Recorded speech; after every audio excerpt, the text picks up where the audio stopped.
Je retournais chez moi très contente pourtant d'avoir essayé de faire mes thés pour régler mon quadrille, selon mes idées, puisque je voyais qu'elles étaient semblables à celles de l'offre. Le costume que j'avais choisi était en éblouissant. 24 dames étaient en mise en prêtresse de soleil. Tout en or, 12 dames et 2 messieurs étaient en péruvien et péruvienne, étoffe d'or et plumes rouges couvert de diamants et de rubis, moi, en grande prêtresse, mis tout en argent, diamants blancs et plumes blanches, et entouré de 8 dames mises aussi argent et plumes blanches, et des parures de diamants et turquoise. Toutes ces quadrilles avec des petites masques noires formaient des danses autour du soleil qui, protégeant les prêtresses, gardait la vérité le compositeur de ce ballet que tant de succès qu'il dit que tout-même ne peut empêcher l'éclatante manifestation d'approbation et qu'il offre dit à la reine de Naples au souper. Ah, c'est mieux, beaucoup mieux que vous. Après la danse, quand j'étais masquée, je fus accablée de compliments que mon déguisement autorisait à me faire.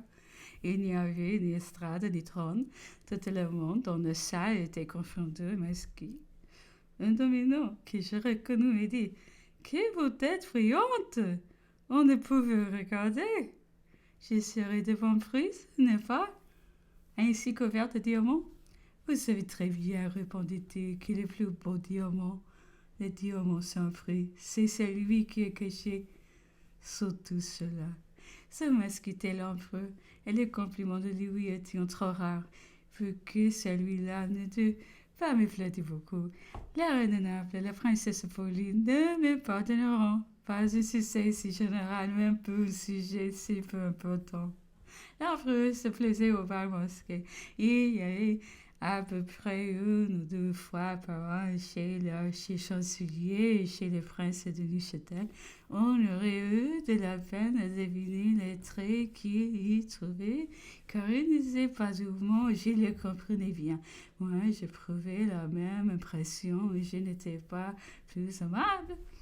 Voir tout le monde sans être regardé ni suivi, et plus les personnes toujours remarquaient une nouveauté qui a du charme, et lorsque les cérémoniales aux entours toujours se trouvaient confondus dans la foule, et quelquefois on plaisir.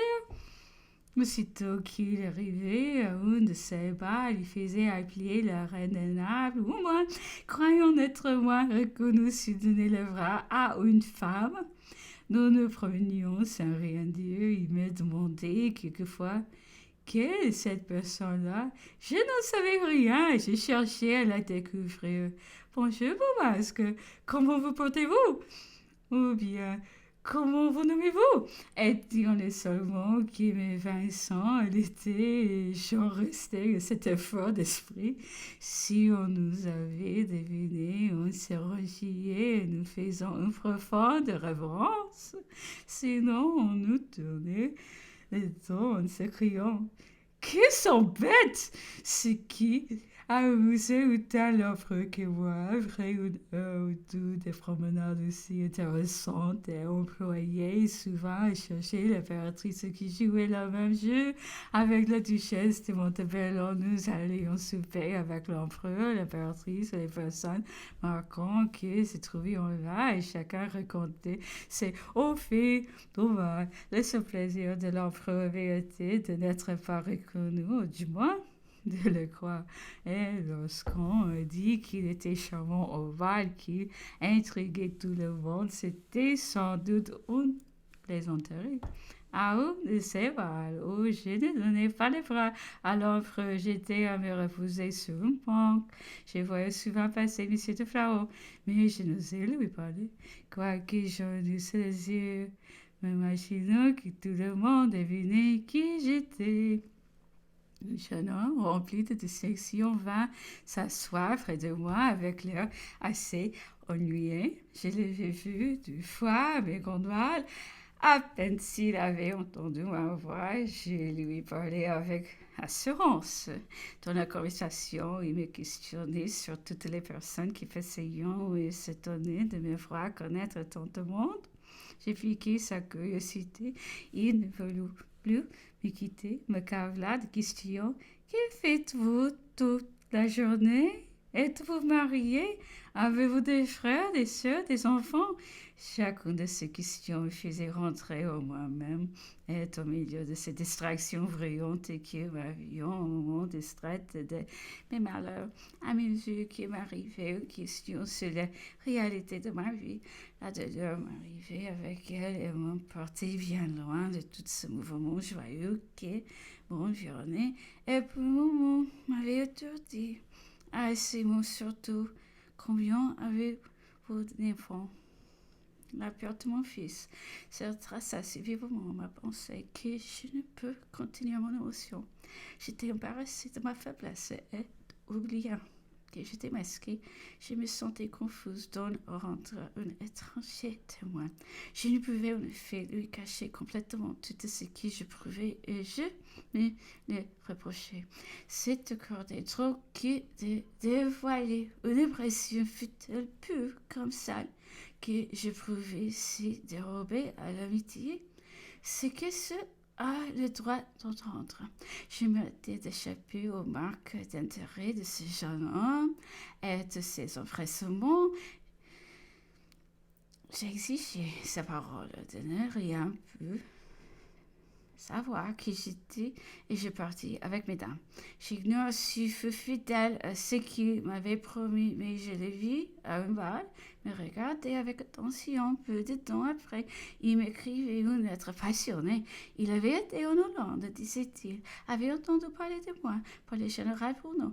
Mes malheurs lui avions fait une vive impression. En procurant le lieu que je vais habiter, il ne formait qu'un vœu, c'était de connaître un jour celle qu'on lui avait dépeinte si malheureuse, celle qu'il aimait avant de l'avoir vue au service de laquelle il voulait désormais consacrer sa vie. J'étais si troublée de cette lettre que je me décidai à demander conseil à M. de Flarhaut. Il m'apprit que les hommes étaient bien avantageux, qui croyaient un peu à la vertu des femmes, qu'il fallait s'en méfier, surtout ne pas le répandre. J'ai suivi son conseil, mais j'étais préoccupée de l'idée que ce jeune homme pouvait me juger légèrement puisqu'il osait me parler de moi et cette opinion du monde que les personnes d'une haute rang font toujours les avances me rendait presque coupable à mes propres yeux de lui avoir le premier adressé la parole et croire que notre conversation était toute simple et que sa lettre fut demeurée sans réponse. Bientôt, je sus qu'il était malheureux, que mon silence n'avait fait qu'exalter sa tête, tandis que j'avais espéré la calmer par ce silence même. Il vint jusque chez mesdames, eux l'air d'être portés au désespoir. Je fus extrêmement affligée et je ne pensais qu'à le guérir. Comme cela m'avait réussi à d'autres, j'ai reçu un jeu et je lui dis, Monsieur, ma position élevée peut frapper l'imagination, mais vous ne pouvez aimer ce que vous ne connaissez pas. Non seulement je rejette votre amour, mais je ne puis y croire. Si vous avez pensé que vous pourriez me plaire parce que je vous ai parlé au bal masqué, vous vous êtes trompé, le hasard a tout fait. Je ne sais pas rire de la fiction, mais je ne conçois pas l'exagération. Prouvez-moi l'estime que je mérite en cessant de vous occuper de moi. Je vous promets la mienne à ce prix. Et je l'ai quitté. Lorsque j'ai répété cette conversation, M. de Flarhaut, il me dit, vous croyez que c'est le moyen d'empêcher qu'on ne vous aime? Plus vous vous ferez connaître, plus on vous aimera. On m'estimera, repris-je. Voilà tout ce que j'ambitionne.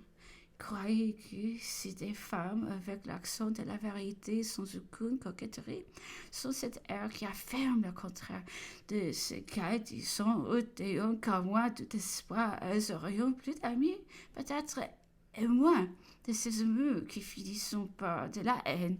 Au reste, j'ai eu raison, encore cette fois, car ce jeune homme m'a dit depuis que je lui avais rendu un grand service de lui parler avec franchise, et il m'a donné, dans les suites d'épreuves, d'un véritable dévouement.